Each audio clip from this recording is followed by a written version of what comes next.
Hi, we're going to talk about critical care concepts, and these can be pretty complicated, so I'm going to try and make them as easy as I can for you as we go through them. First thing I just want to talk about is that we're going to talk about what is hemodynamic monitoring, what is the rationale for it. We're going to look a little bit at mechanical ventilation, look at the nursing care for those patients, talk a little bit about an intra-aortic balloon pump, and then also, again, talk about some nursing interventions for patients with intra-aortic balloon pumps. The first thing I want to talk about is what is mechanical ventilation. And it actually is a process by which inspired oxygen or a fraction of inspired oxygen in FiO2 is moved in and out of the lungs by the mechanical ventilator. So the ventilator is really doing all the work. Some indications for it are apnea, the patient can't maintain their airway, they're in what we call respiratory failure, which is a low pH and a high PCO2, or they have respiratory muscle fatigue. So if we think about some of the patients we may see, might be a patient who has general anesthesia, a patient who's over-sedated, it could be a patient with a spinal cord injury, or a patient with Guillain-Barré who can no longer has that muscle ability to breathe. One of the things that's important to understand is the physiology of breathing. And when we think about it, normally inside our lungs there's a slight negative pressure and the atmosphere is slightly higher. So the atmosphere is usually about 760 millimeters and our lungs are about 758. So when we go to take a breath, our diaphragm drops, the negative pressure in our lung gets even lower, and therefore air is passively pushed into the lung. And then when we exhale, that is also passive. That is how we normally breathe. When we look at a mechanical ventilator, we actually are pushing air into the patient's lungs. Before we look at a mechanical ventilator, I want to look at a couple of different airway types that you may see and so you understand them. This is a picture of an oral pharyngeal airway. It goes into the patient's mouth and holds the tongue forward. Might be used for somebody who has maybe has just had a seizure and is not really waking up but doesn't need to be on a ventilator, but it just allows them to breathe on their own. So this patient would not be on a ventilator. They would just use this particular airway, this oral pharyngeal airway, to help maintain their airway. In addition, some patients may have a nasal airway or a nasal trumpet.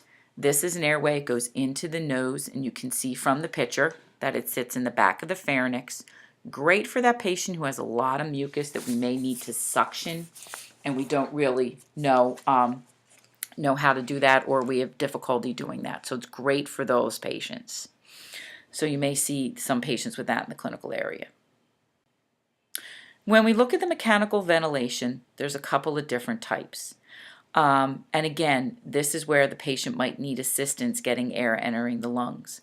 One of the older types that you may have heard about is a negative pressure ventilation, the old iron lung. Or if you look at the picture here of the gentleman, he kind of looks like he's wearing a turtle shell. This is kind of like where the patient wears the apparatus and the apparatus pulls the chest wall out in an effort to allow air to go into the lungs. This is an example of negative pressure ventilation.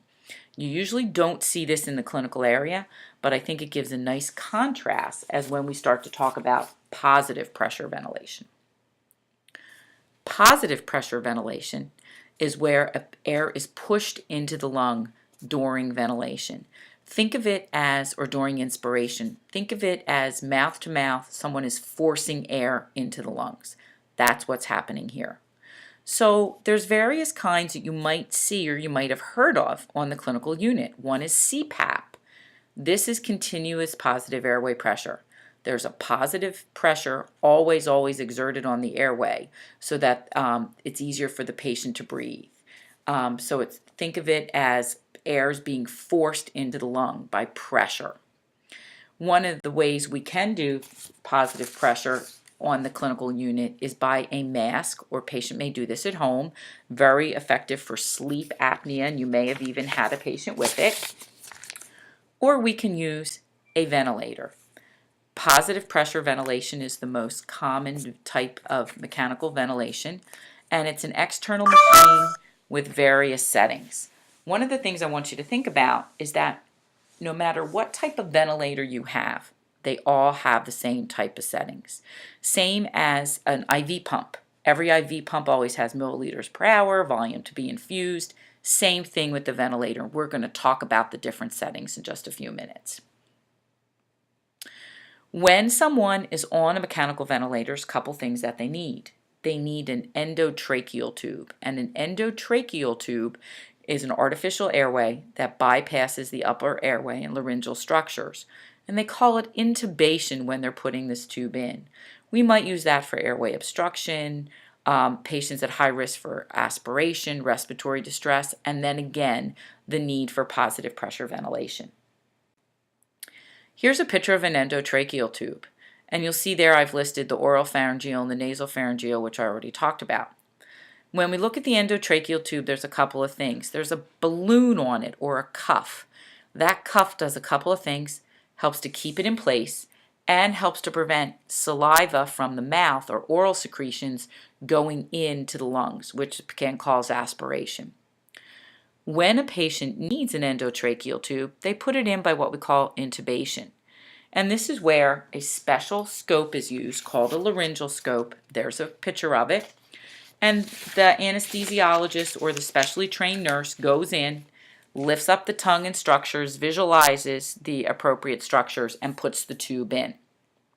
Once the tube is in, there's a couple things we have to do, which we're going to talk about in just a minute, but some very important things.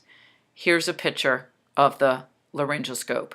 You'll notice in the bottom there's a bunch of different sizes. There's a curved blade, a straight blade, and it's all preference of the person putting the tube in. So it really doesn't matter. They'll just say to you, give me a curved, and they'll name a size.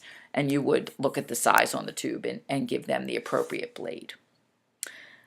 Once the endotracheal tube is in, it is verified with a chest x-ray, but the very, very, very first thing you must do, and if you don't remember anything else, you need to remember this, is listen for bilateral breath sounds. What can happen is that the tube can go too far down and only ventilate one lung. So it must be, you must listen for bilateral breath sounds. Then what they do is they inflate the cuff. And you can see a picture on this slide of the cuff. And the cuff is inflated, and the cuff helps to maintain a seal around the airway to allow the positive pressure ventilation and to prevent aspiration of oral secretions. Sometimes the cuff is not adequately inflated, and you may have heard this in the clinical area if you've had a ventilator. You might hear leaking around it, and the patient's trying to make noise, or the patient's trying to talk. If the patient can talk, the cuff is not adequately inflated. That cuff puts pressure on the vocal cords, and the patient with an endotracheal tube cannot talk. One of the major complications that we see with an endotracheal tube is intubation of the right main stem bronchus. Here's a picture of the right main stem bronchus. I think you can see my arrow. And you can see it's shorter and fatter than the left. So if we put that too far down, the problem we run into is we only intubate the right main stem bronchus.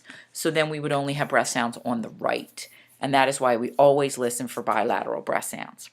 Again, they also do a chest x-ray to make sure that the tube is about 3 centimeters above the carina. And the carina is the bifurcation of those two main stem bronchus. Once the tube is in place, we definitely want to do skin care, and we really want to check the location. The tube has marks on it, and when we're in class, I'll pass that around. And we always write that the tube is at a certain mark so that we know it's at the appropriate location. We reposition the tube from side to side and assess the skin. Here's a picture of a person with the tube placed on one side of their mouth. What you would do is you would take the tape off and you just move the tube over to the other side. The tube does not come out. It only gets moved from side to side.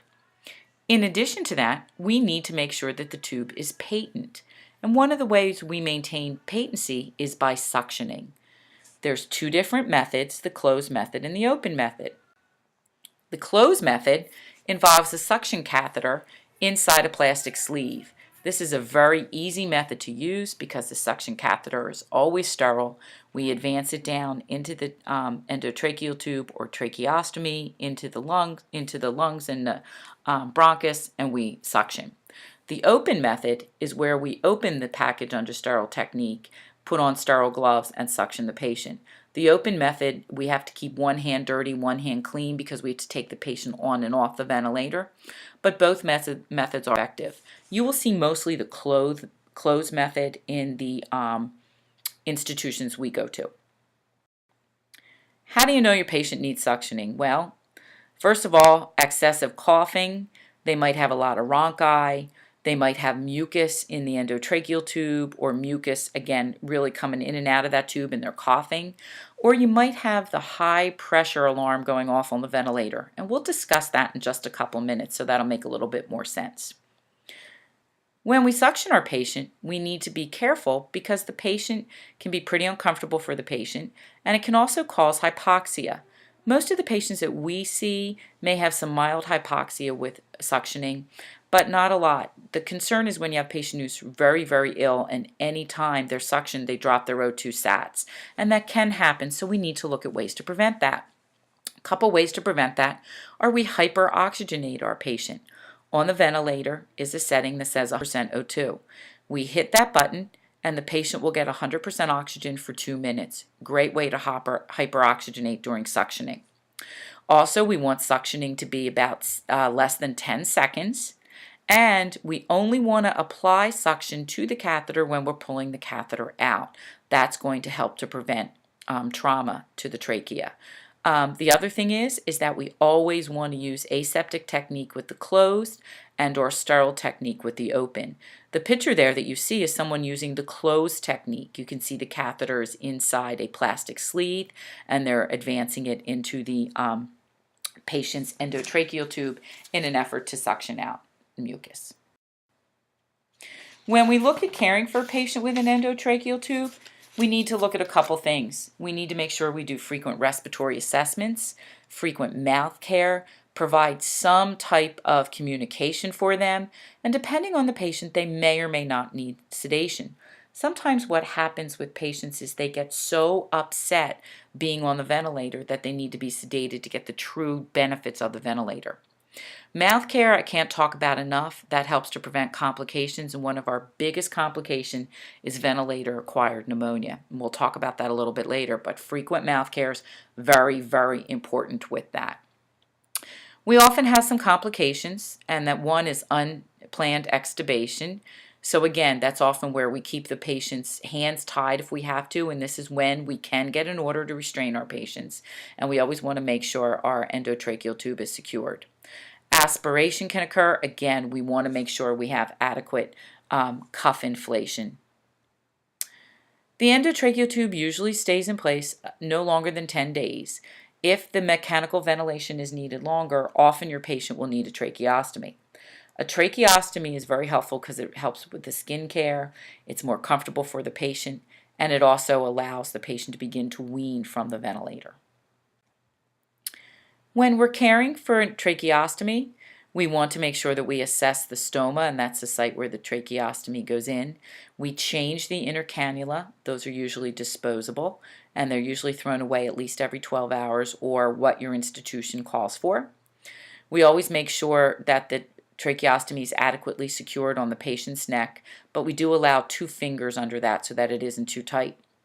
What happens as the patient begins to advance? They may have a valve put on the end of the tracheostomy. And the picture in the slide shows a green valve and a purple valve and a white one. Those are valves that we put over the end of the trach, and it allows the patient to talk and eat. So it's very helpful as the patient starts to get better. They still have the tracheostomy if needed, but they have this Passy-Moore valve, it's called, to allow them to eat and be more comfortable and talk.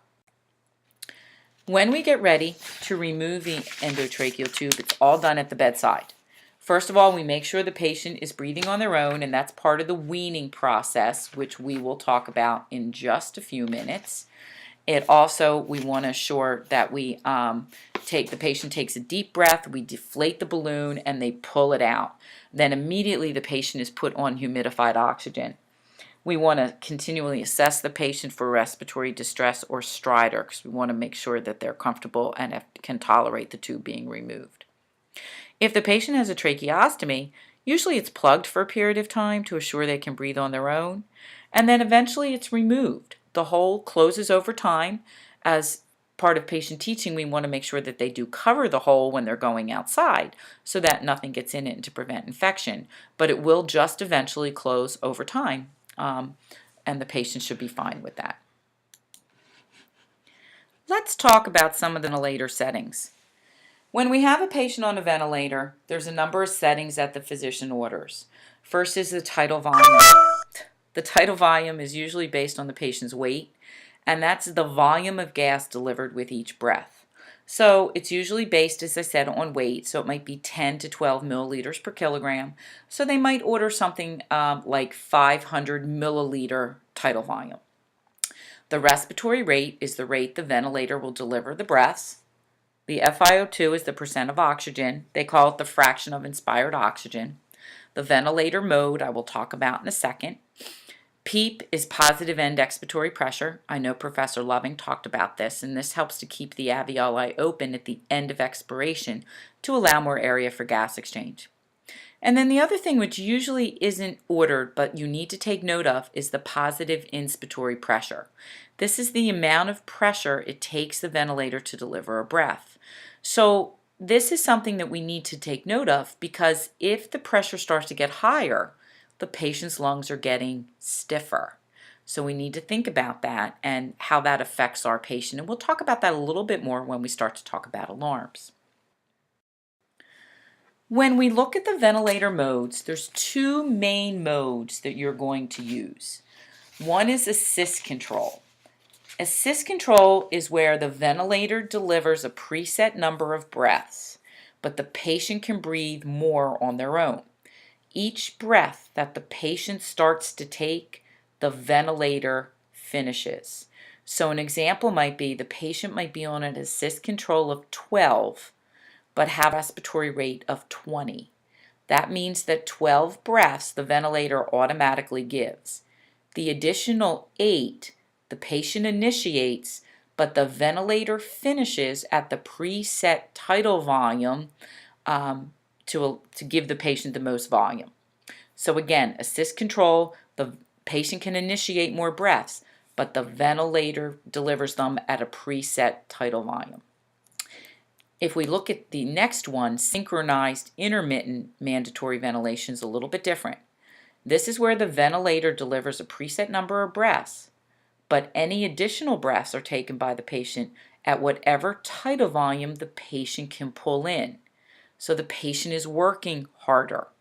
So this might be an example where the patient is on SIMV of 12, but has a respiratory rate of 20. So those additional 8 breaths are going to be whatever tidal volume the patient can pull in. So let's say the patient is ordered a tidal volume of 500. Each of those SIMV breaths of 12 will be given at a tidal volume of 500. But let's say the patient can only pull in 300, then that's all the patient will pull in. SIMV works well when a patient is trying to wean or we want them to work harder. I'll give you a story which might help. I had a patient years ago who every time we went to wean her, we tried to put her on this thing called a T-piece, which I'll talk about in a few minutes. But it involves the patient being off the ventilator. Every time we did this, her eyes would get wide. She would start to tell us she couldn't breathe. So what we did was we moved her from assist control, let's say of 12, to SIMV of 10. And then we moved her to SIMV of 8. We moved her to SIMV of 6. We moved her to SIMV of 4, SIMV of 2, to SIMV of 0, which meant she was still hooked up to the ventilator, but she was doing everything on her own and never even knew it.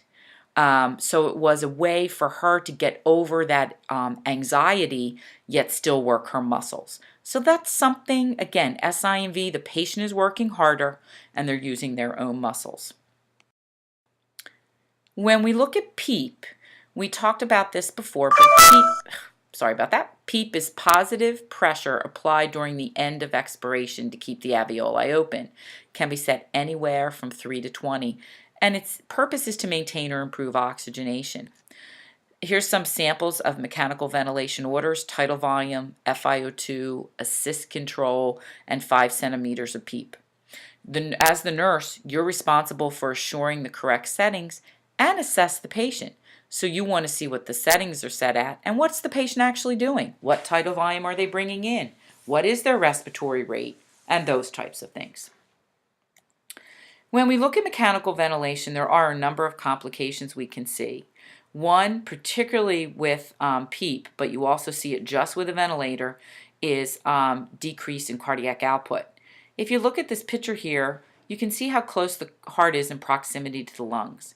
If we start to add more pressure to the lungs in PEEP, it can actually decrease our cardiac output because the heart can't fill entirely because it can't expand. So what would we assess to think of our patient, make sure they have an adequate cardiac output? And I know you guys know this, so I want you all to write it down before we get to class on Monday. The other thing we can see is we can see what we call barotrauma. Any increase in pressure in the lungs is a greater risk to trauma to the lung. So we can rupture alveoli and it may result in a tension pneumothorax. For a tension pneumothorax, we would see obviously extreme respiratory distress, anxiety. We usually see a drop in O2 sat, a drop in blood pressure, deviation of the trachea away from the affected side. And as you look at this slide here, you can see that the lung is collapsed, positive pressure is building up. It's also compressing on the heart. As it compresses on the heart, it decreases cardiac output, jugular vein distension, everything else. And we would only hear breath sounds on one side. If you ever have a patient with this, it's amazing. As soon as they put a chest tube in, which is the treatment for this, the patient pinks up, they start to breathe easier, they look great. You hear a huge whoosh when the chest tube goes in and the lung re-expands.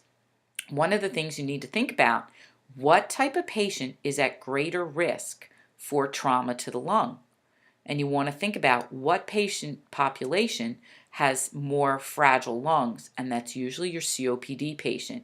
So those are the patients we want to be really careful of when they're on the mechanical ventilator, because now we have thin lungs and we're forcing forcing air in at a higher pressure, which can lead to trauma and tension pneumo. Some of the complications we see of mechanical ventilation are hyper or hypoventilation. Because of the excess pressure in the lungs, it mimics SIADH, so we can see fluid and electrolyte disturbance. Please remember that SIADH is that patient who is swollen because they have an increase in antidiuretic hormone, so therefore they are usually hyponatremic. And I know SIADH keeps coming back to haunt you, and here it is again. So again, we can see that with these patients. They can develop oxygen toxicity. Usually with oxygen toxicity, they develop what we call pulmonary fibrosis. And I think of pulmonary fibrosis as that rubber band or those elastic pants that in the back of your closet, your sweatpants that have the elastic waist and they stretch out and they don't stretch back and the elastic breaks because it's so old. That's what happens with pulmonary fibrosis. So, which can occur from oxygen toxicity. That's why you will notice that we keep the patient at the lowest O2 to maintain the best ABGs. So it's very important. Another major complication is our ventilator-acquired pneumonia. And one of the ways we prevent that, we keep the head of the bed slightly elevated. We limit the changing of the ventilator tubings. The ventilator tubing, in the past, we used to change it at every 2 hours or every 6 hours. We don't do that anymore. It's only changed when needed because every time we open that ventilator circuit, we increase the risk of infection. And also our frequent mouth care is very, very important for these patients. When we look at some additional concerns, we need to be careful because these patients are often on tube feedings. We have to watch for aspiration, but we need to make sure we maintain their nutritional status because the only way they're going to be able to wean is if they have the strength, and the only way they have the strength is with adequate nutrition. We need to monitor their skin integrity. We can't forget musculoskeletal, range of motion, getting them out of bed, and yes, they can get out of bed. If they can walk, we can get a portable ventilator and they can walk around. Psychosocial needs, usually they can't talk, so we need to look at some way to do communication, a communication board, having the patient write, some yes-no answers. One of my students came up with a great idea for a patient who couldn't write, could hardly mouth words, or we couldn't understand them, and he started to ask yes-no questions and said blink once for yes, twice for no. Great way to help the patient have some control. The machine can get disconnected or malfunction, and there we have some problems. So what do we do about that? We'll talk about that in a second. And we can often have the patient fighting the ventilator. Sometimes the patient fights the ventilator so much that we have to sedate them so that they get the benefit from the ventilator. Sometimes we may even paralyze the patient.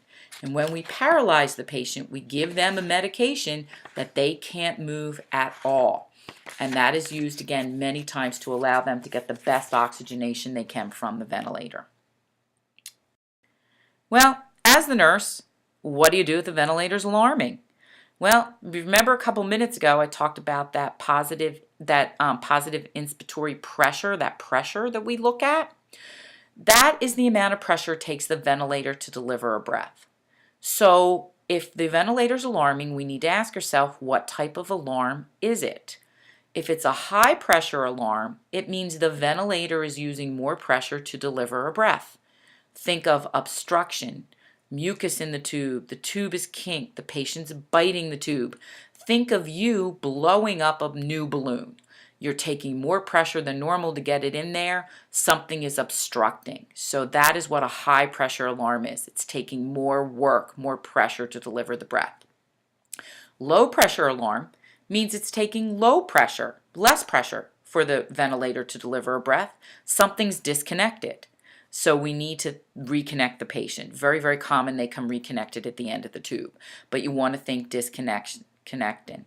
Biggest thing is, what do you do? If you go in there and the alarm is going off and you don't know what it is and you're unsure, hit the alarm silence button, take the patient off the vent, and you can manually ventilate them with a resuscitator or ambu bag, and you can contact respiratory. A resuscitator bag should always, always be in the room where there's a patient on a mechanical ventilator. Now, you can see this lovely golden retriever being bagged with a ambu bag or a resuscitator bag. Notice that it is attached to an endotracheal tube. The ends of the tube are the same. So they fit the end of the trach, they fit the end of the tube, regardless of the size of the trach or the tube. So they're always, always the same. The other picture is one that has a mask on it. That mask easily comes off and hooks to the end of the trach and or the end of the tube so that the patient can be adequately ventilated. But you should always have one of these in the room in addition to suctioning. Always, always make sure that you've got suction equipment and that it is working, because you will need it. One of the challenges we can have is getting our patient off the ventilator. And one of the things we have to do is assess the patient's ability to wean. So we look at their readiness, we look at their nutrition status, their neurological status, their acid-base balance. We usually measure what is called, or the respiratory measures, the negative inspiratory force. This is how well the patient can draw in a breath. All these things are needed to see how a patient can wean. During the weaning process, the nurse is responsible for monitoring the patient's hemodynamics or vital signs. We need to make sure they have adequate perfusion, because if they don't have adequate perfusion, they're going to have trouble weaning.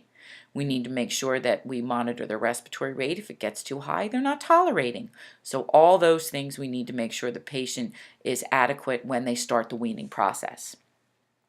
When we start weaning, first thing that we look at is changing the ventilator setting from assist control to SIMV, or putting the patient on a T-piece. The T-piece is an apparatus, as you can see in the picture here, that the patient is hooked to and they just breathe on their own. Both of them are perfectly fine. We just have to remember that the patient is now working harder, so we need to monitor them and keep track of how they're doing during the weaning process. During weaning, we want to assess the respiratory status, how are they working, the vital signs, anxiety level. Many, many times patients will tell you that they can't wean.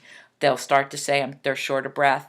You as the nurse really need to monitor their vital signs, and they really just need sometimes support. You're doing okay, everything's good. So we need to be careful with that. Weaning is usually continued for a period of time, depending on what's going on with the patient, until the patient's either extubated or do they require chronic mechanical ventilation.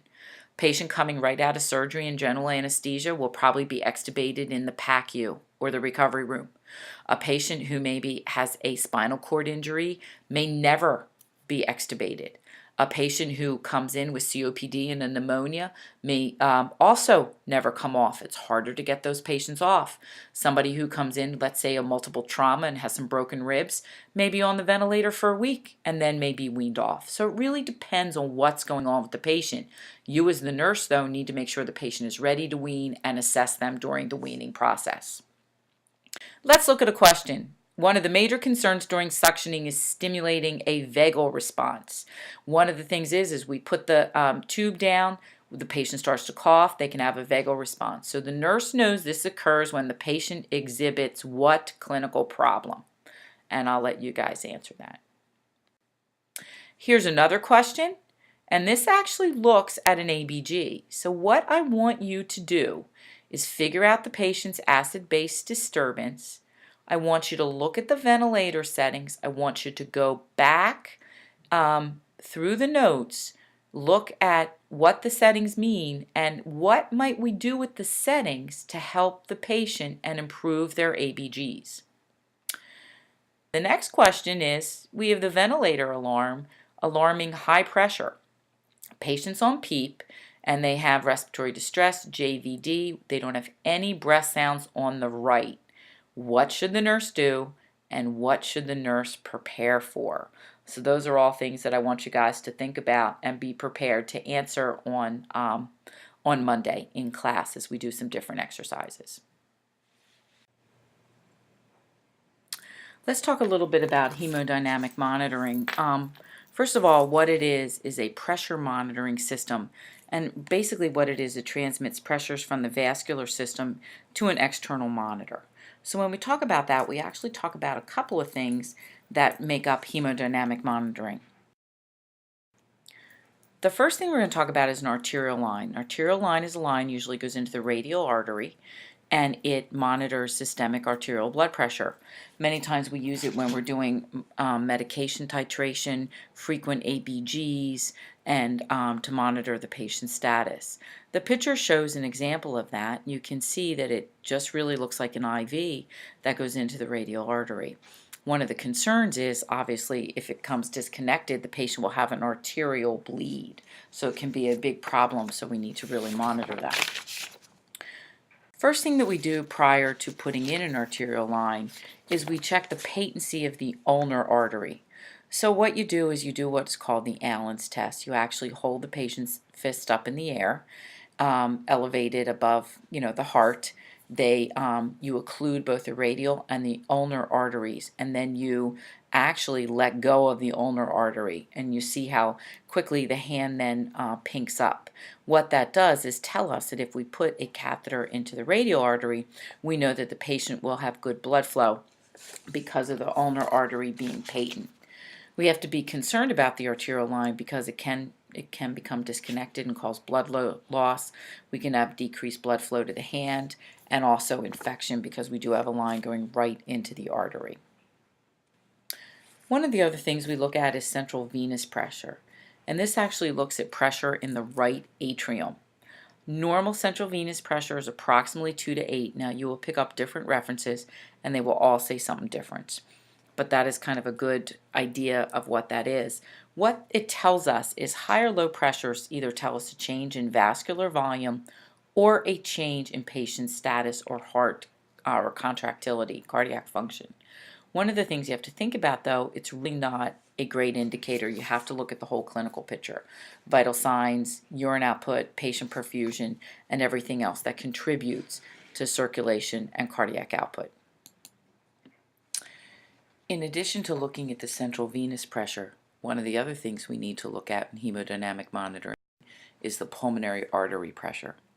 Pulmonary artery pressure can be pretty confusing, so I want you just to bear with me. Basically, what this is a catheter, also called a Swan-Ganz catheter. It's inserted into the right side of the heart, and it sits in the pulmonary artery. You can see from the picture, it has a number of different ports on the end of the catheter that are external to the patient. And then inside is the catheter, and at the very end of the catheter is a balloon. And we're going to talk about that balloon in just a minute. When we pulmonary artery pressure monitoring, this is a picture of different waveforms. When they put the catheter in, as it goes through the right atrium, you get a small waveform. Right ventricle, big V-like waveform.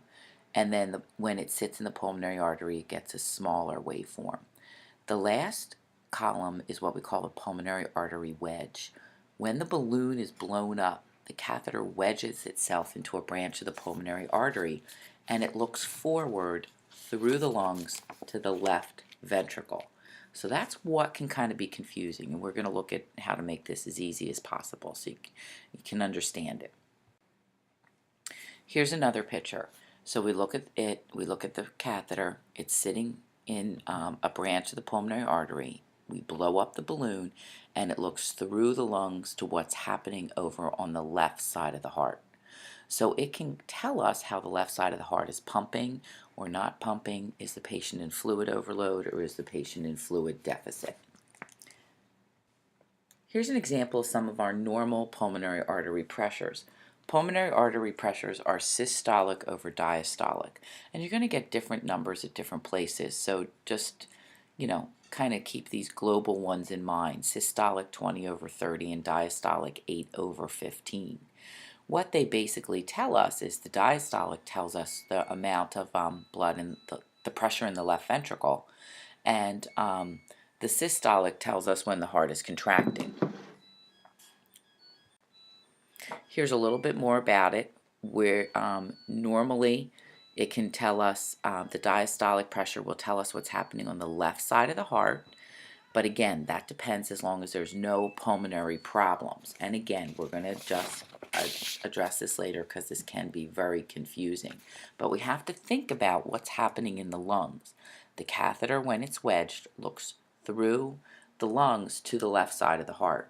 So if we have a patient who, let's say, is on a mechanical ventilator with PEEP, we have positive pressure on the lungs, which could then cause our pulmonary artery pressures to be slightly elevated. Even though the heart's okay, it's just because there's pressure on the lungs. So again, when we look at this, the pulmonary artery pressures really help to tell us preload and afterload. The diastolic pressure tells us preload, the amount of blood in the ventricle at the end of diastole. And then we can also get an idea of afterload. One of the things that the pulmonary artery catheter will measure is cardiac output. And cardiac output can tell us afterload. We can also get a lot of calculations such as systemic vascular resistance, which is also afterload, and all those types of things with this catheter. Here's a picture of increased afterload. You can see that little heart is really working. So this would be a patient with a high diastolic pressure. I'm sorry, high afterload. This is a picture of high afterload. So again, we have the catheter. When we blow the balloon up, we get what we call the pulmonary artery occlusion or wedge pressure. And what this does is it occludes all blood from the right side of the heart. It looks forward into the left side of the heart. A normal wedge pressure is approximately 8 to 12, right around the same as the pulmonary artery diastolic pressure. If the pressures aren't the same, we need to ask ourselves, is something going on in the left side of the heart, or is something going on in the lungs? Because if the wedge pressure or occlusion pressure is very, very high, and it does not correlate with the pulmonary artery diastolic pressure, it can tell us that there is a problem, again, either in the lungs or on the left side of the heart. Here's another picture which kind of shows how the catheter looks forward through the lungs into the left side of the heart. So we can see, if we look at this picture and we look at those alveoli, we can see if there's increased pressure in those alveoli, again, such as PEEP, they may put pressure on the pulmonary circulation, which in turn can increase our wedge pressure. I like to think of the catheter as a horse with blinders on when the balloon is blown up. I think of the catheter wedging into the branch of the pulmonary artery and only being able to look forward, not being able to look backward. And that is how it gives us an indication of what's happening on the left side of the heart. Here again is another picture of the catheter. The catheter is put in at the bedside. The balloon is blown up, and with the balloon up, the flow of blood helps to advance the catheter through the valves. So, as the nurse, we would watch how the catheter advanced and look at the waveform for the right atrium, the right ventricle, the pulmonary artery, and then the wedge waveform. One of the things we just have to be careful about is that the catheter does not stay in the wedge position for a long period of time, and we'll talk about that in just a few moments. When we look at changes in readings, going to make it real simple. If the readings are up, we want to think fluid overload, decreased cardiac contractility such as cardiac shock. We also want to think about an elevated preload. When we are looking at fluid overload, though, particularly with the wedge pressure, we need to ask ourselves what's going on in terms of the lungs. Does the patient have COPD? Does the patient have pulmonary hypertension? When we look at low readings, we want to think fluid deficit, shock, hemorrhagic shock where the patient has lost fluid. Cardiogenic shock would elevated readings telling us the heart is not contracting. Here's a picture of a patient with dilated cardiomyopathy. If we look at this patient would have an elevated wedge pressure because there's blood pooling in that left side of the heart. So that's what we might see with this patient. We might see normal right atrial pressures, normal pulmonary artery pressures, but that wedge pressure would be elevated. Here's another example. Again, want you to think about increased readings, heart failure, fluid overload, decreased readings, hypovolemia. Some of the complications we can get, first of all, this is a catheter. It goes right into the heart, so infection is a big one, in addition to air embolism. One of the other things we can have is the catheter can slip backwards out of the pulmonary artery and into the right ventricle, and as it touches the right ventricle, it can cause the patient to have some runs of VTAC, so we need to be careful of that. And on insertion, our patient can develop a pneumothorax because they put a large needle up into the, usually up by the clavicle to put the catheter in, and they can nick the pleura. Some of the things we can do while the patient, when the patient has a pulmonary artery pressure, pulmonary artery catheter, is we can measure cardiac output. Cardiac output, the definition is the volume of blood ejected from the heart each minute. Normal is 4 to 8 liters per minute. Cardiac output is a great parameter, but let's think about that. We have a 250-pound man who has a cardiac output of 4, and we have a 90-pound woman who has a cardiac output of 4. Which patient is sicker? Probably the gentleman or the man because of his weight. He has larger body surface area and body mass, yet he has a lower cardiac output. So another thing we can do is cardiac index. Cardiac index is the volume of blood ejected based on the patient's body surface area. So it gives us a better indication as to how the patient is doing because it's more based on their weight and their size. And again, cardiac output is going to depend on preload. If there's an increased preload, the heart may not be able to pump it out. If there's an increased afterload, the heart may not be able to pump out, so therefore they'll have a decrease in cardiac output. And again, if there's decreased contractility of the cardiac muscle, the heart won't be able to pump and you're going to have decreased cardiac output. So with this, we can not only look at our parameters for circulation, urine output, skin temperature, color, levels of consciousness, we can also actually get a number. Additional things we can get, which we're not going to talk about in a lot right now, but I just want you to think about, is we can determine how the tissues are using oxygen. We can look at the patient's percentage of venous oxygen, and it can tell us what the tissues are using. We can also look at our systemic vascular resistance. One of the other things that you might hear when you talk about patients, particularly patients with heart failure, is the ejection fraction. We haven't talked a lot about this, but the ejection fraction is the percentage of blood that leaves the heart with each contraction. And greater than 55 is considered normal. When you have a decreased contractility, they often can have low ejection fractions. And the lower the ejection fraction, the sicker the patient is. One of the other things that we can see in our patients in critical care areas is an intra-aortic balloon pump, or an IABP. And what this is a balloon that sits in the aorta. And what it does is it inflates and deflates in an effort to increase oxygen to the heart and increase blood to the coronary arteries. If we remember, the coronary arteries sit at the top of the at the aorta, at the top of the heart. And so what this does is helps to push blood back into that. These are often used to treat ventricular failure, cardiogenic shock, and they're often used post-cardiac surgery. Here's a picture, and again, if we look at the picture, we can see the aorta and then the coronary arteries.